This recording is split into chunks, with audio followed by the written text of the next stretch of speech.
இந்திய பொருட்களுக்கு அமெரிக்கா விதித்த 50% வரி அமலுக்கு வந்ததை அடுத்து 3000 கோடிக்கு ஆயத்த ஆடை வர்த்தக பணி பாதிக்கும் என திருப்பூர் ஏற்றுமதியாளர் சங்க தலைவர் தகவல். இந்தியா உட்பட 70 நாடுகளில் இருந்து அமெரிக்காவில் இறக்குமதியாகும் பொருட்களுக்கு கடந்த 1ஆம் தேதி அமெரிக்க ஜனாதிபதி டிரம்ப் அதிரடியாக வரிகளை உயர்த்தினார்.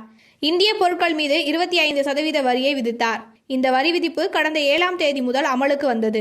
மேலும் ரஷ்யாவிடம் இருந்து கச்சா எண்ணெய், ராணுவ சாதனங்கள் ஆகியவை வாங்குவதற்கு அபராதமாக இந்திய பொருட்கள் மீது மேலும் 25% வரி விதிக்கப்பட்டது. இந்த வரி 27ஆம் தேதி அமலுக்கு வரும் என்று அறிவிக்கப்பட்டது. இதனால் இந்திய பொருட்கள் மீதான வரி 50% உயர்ந்தது. அதன்படி இந்திய பொருட்கள் மீதான அமெரிக்காவின் 50% வரி நேற்று முதல் அமலுக்கு வந்தது. முன்னதாக நேற்று முன்தினம் அமெரிக்க உள்நாட்டு பாதுகாப்புத்துறை இது தொடர்பான அதிகாரப்பூர்வ அறிவிப்பை ஒன்றை வெளியிட்டது. இதில் 27ஆம் தேதியிலிருந்து அமெரிக்காவில் நுழையும் இந்திய பொருட்களுக்கும் சேமிப்பு கிடங்கிலிருந்து பயன்பாட்டுக்காக வெளியே வரும் இந்திய பொருட்களுக்கும் 50% வரி பொருந்தும் என்று கூறப்பட்டுள்ளது.